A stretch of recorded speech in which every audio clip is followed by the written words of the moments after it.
Welcome to another presentation on the eigenvalue problem. My name is Charles Wasfani. Today we're going to focus on finding eigenvalues.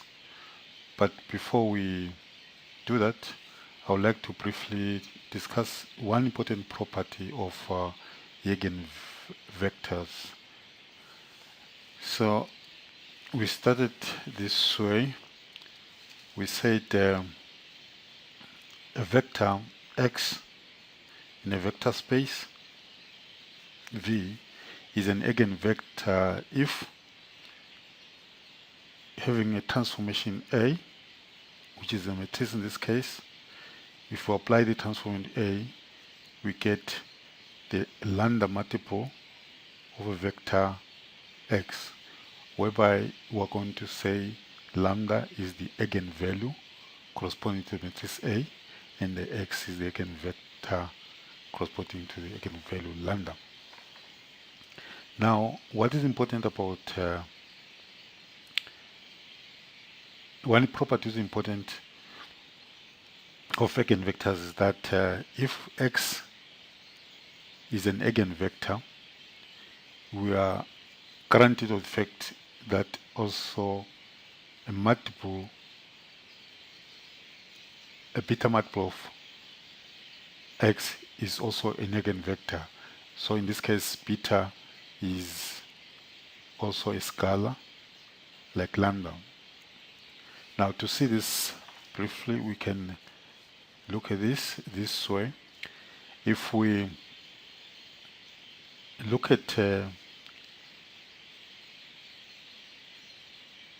beta x as a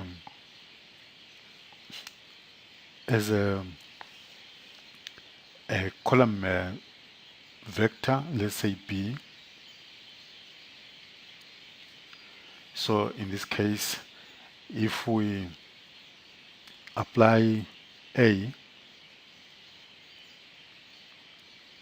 on B, now if you post multiply A by B, that would be the same as saying A applied to beta x, but also x can be taken as a column vector, and is a property of matrices and the scalars, that such that if we've got a column matrix x multiplied by beta, this will be always equals to beta multiplied by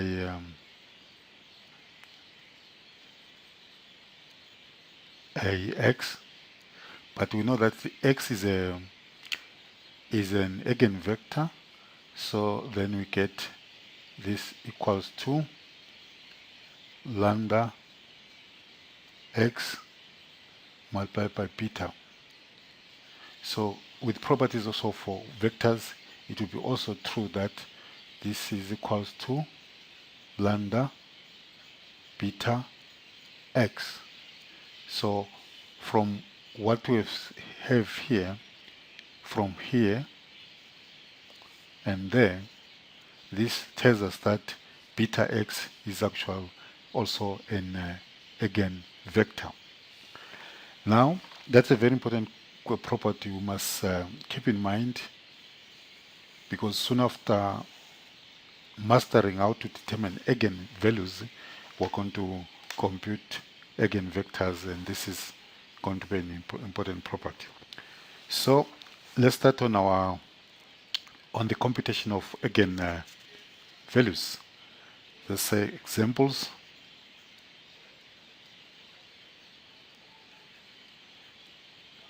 We start simple here. Let's say we're given a matrix, a 2 by 2 matrix, which is A equals to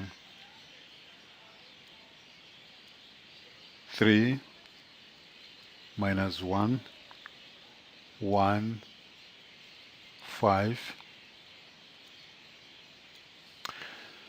So we know that we said we could get eigenvalue if x is an eigenvector for this matrix. We know that we're going to have ax equals to some lambda x, which is equivalent to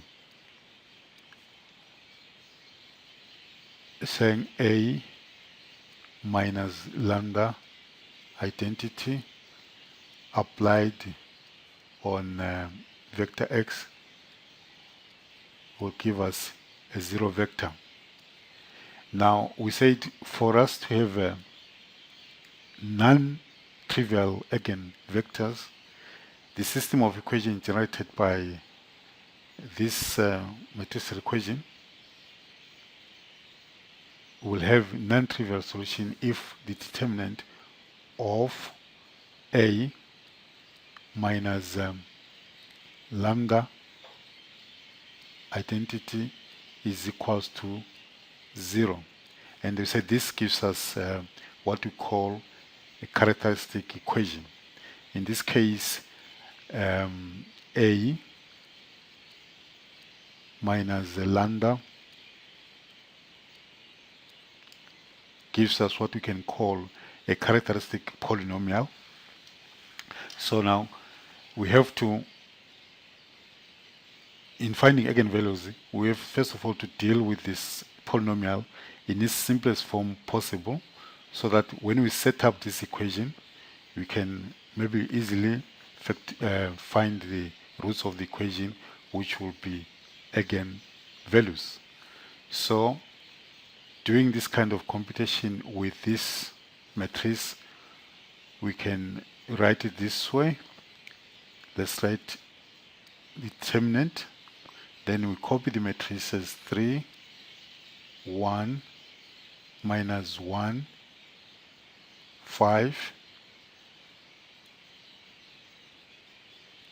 minus lambda by the identity matrix, which is 1, 0, 0, 1, that, and that. This is sort of unpacking what we have got here. So maybe let's put an equal sign there. Now, so what we have now, we know that if we multiply here, the lambda is going to be on the principal diagonal. Then we carry out the subtraction. That will give us something like this. We'll get 3 minus lambda 1 and minus 1, 5 minus lambda, and that will be a determinant. At this stage, we are still dealing with the characteristic polynomial. So computing this determinant, we know that this is going to give us 3 minus lambda by 5 minus lambda minus 1 times 1, which are entries on the second diagonal. Now simplifying this gives us a polynomial in terms of lambda, which is lambda squared minus 8 lambda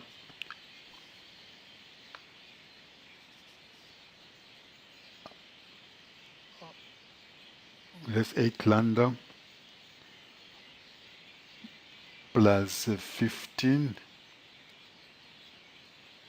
and here we've got two negative signs. We're going to get that plus 1. So in this case, our polynomial will be lambda squared minus 8 lambda plus 16. Please double check my calculations there, but I think the process is correct. If there are numerical errors, please check them out. So now what we need to do now, what we did here, what we can call our initial step, is to deal with this polynomial and get it in the simplest form. Then our second step will be to set up an equation which will be lambda squared minus 8 lambda plus 16 equals to 0, which is our characteristic equation. So the solution to this equation, or the solution set to this equation, will be giving us the set of eigenvalues. And we notice that this quadratic equation is factorizable, and this is equals to factors lambda minus 4 squared. In this case, this factor is repeated. Now this is a perfect square. So therefore, we're going to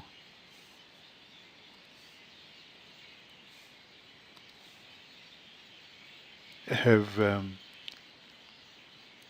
lambda minus 4 equals to 0, and we'll write there twice to indicate that it's a repeated root.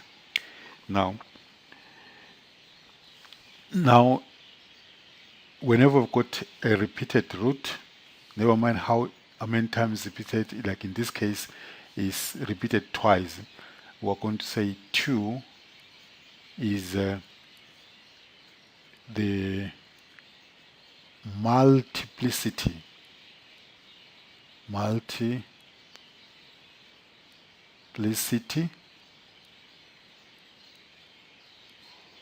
of the eigenvalue 4. As you can see here, this is going to give us lambda equals to 4 twice. Now that is important to note that the multiplicity of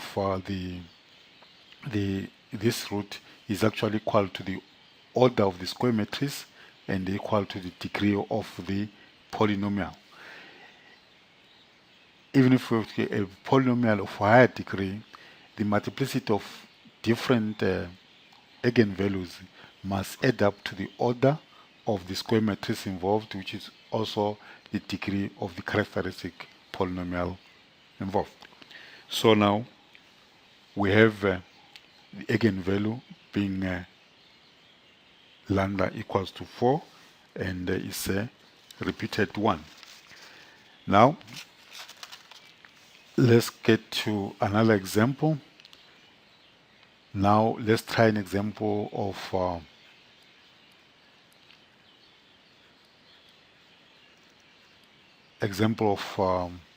order 3. Maybe let's get a fresh page slide there. Let's say example.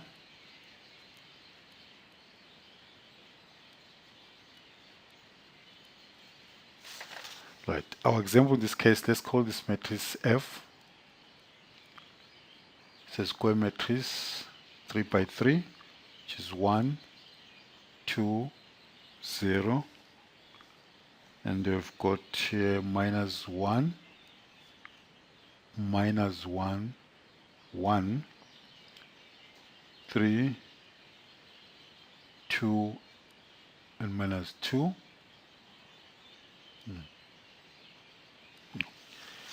So now we're going to move a little bit faster now. If you are struggling how I'm getting what I've got here, or what I'm going to write here, you can refer back to the previous example. Now we need here F minus lambda I. Our F is representing matrix A.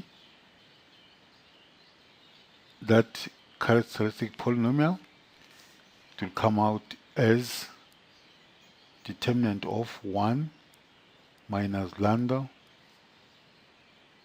2, 0, minus 1, minus 1 minus lambda 1 3 2 minus 2 minus lambda. Now I'm going to use another approach of calculating determinant, which in this case using cofactors and the minus. In this case I'm going to use the first row because it has got a 0, then that guarantees me of fewer maybe simpler calculations. So in this case we're going to take 1 minus lambda multiplied by minus 1 to the power 1 plus 1. I'm also doing this calculation explicitly to remind some of you how do we calculate determinant using cofactors and minus. So in this case here, what we're going to do is we're going to drop row 1 and column 1. So if we drop row 1 and column 1, we're left with minus 1 minus lambda 1 2 minus 2 minus lambda, that, plus 2 multiplied by minus 1 to the power 1 plus 2. Then in this case we're going to drop row 1 in column 2, row 1 in column 2. We're left with this minus 1 3 and minus 1 minus 2 minus lambda. So we put minus 1 3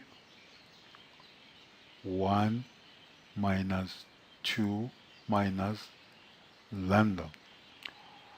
Now in this case I'm calculating this determinant following the first row. Just as to go over it again for those who have forgotten this,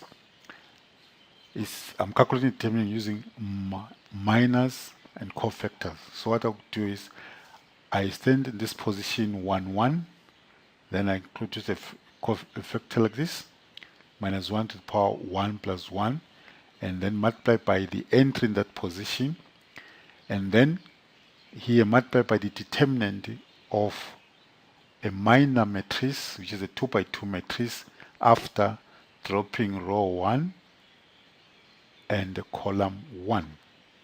So this is what's left.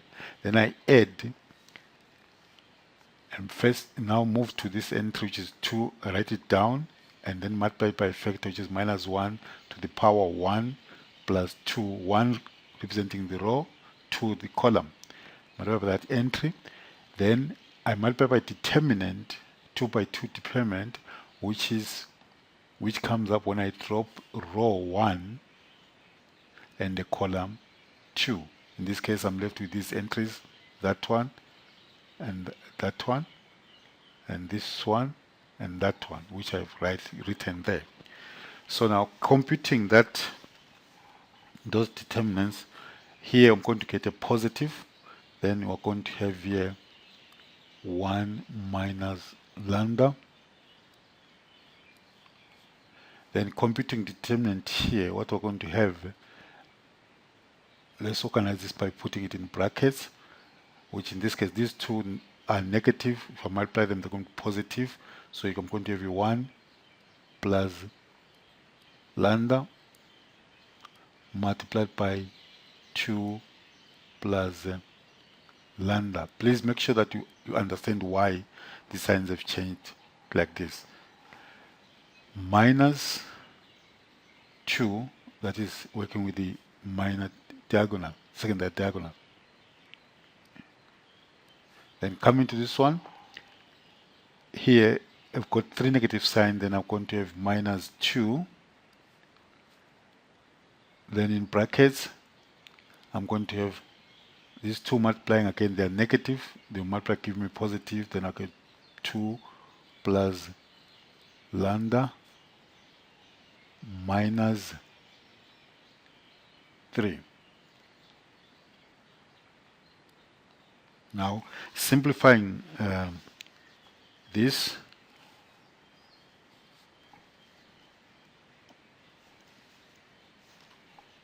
we'll see that we get lambda 1 minus lambda by lambda squared plus 3 lambda plus 2. Please check that. Make sure that you really take your pen and push it against the paper and see how to arrive at this expression. That will actually give you some kind of training in working with this.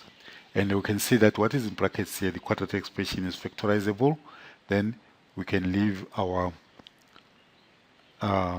characteristic polynomial in its simplest form as 1 minus lambda by lambda plus 1 multiplied by lambda plus 2. So now, again, this is our initial step. We have a polynomial in its simplest form. Then our following step, let's number it 1 here, we'll be setting up an equation, which in this case we are setting up equation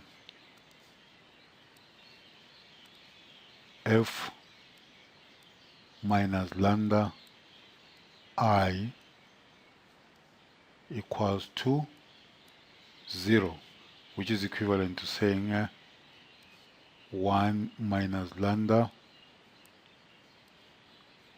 1 lambda plus 1 multiplied by lambda plus 2 equals to 0. Solving this equation, I think it is clear that we're going to have the following. Therefore, lambda is equals to minus 2, or lambda is equals to minus 1, or lambda is equals to 1.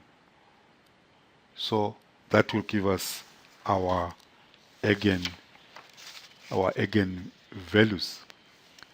Now, what we've seen here, we've got 3 different roots for the quadratic equation, each one of multiplicity 1, and adding those multiplicities, we get 3, which is the order of the matrix, and which is actually the degree of the characteristic polynomial. Now, at this stage, I think I've given you 2 examples, one of 2 by 2 and the other 3 by 3. So, following these examples, I would like to invite you to do the following examples. In this case, the examples involve both 2 by 2 and a 3 by 3 matrices. I think the explanation given above is going to enable you to find this task a bit easy. In this case, say find the eigenvalues for the following square matrices. Now, for now, I'll stop here to give you a chance to practice. Then we'll discuss further examples on computing eigenvalues. Thank you for listening. Meet you in the next upcoming presentation.